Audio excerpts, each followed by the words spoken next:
What's the meaning of acrimoniously? Acrimoniously. Acrimoniously. Acrimoniously. Acrimoniously. Acrimoniously.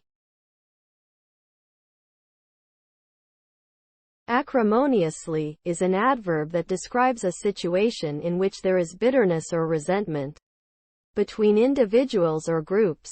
When something is done acrimoniously, it usually results in negativity and hostility. This could include actions such as a heated argument, a contentious legal dispute, or a bitter breakup of a relationship. Acrimonious situations can lead to long-term damage to relationships and exacerbate conflict, often leading to further disputes. Therefore, it is important to try and avoid acrimonious behavior and work towards resolving conflicts in a more peaceful and constructive manner.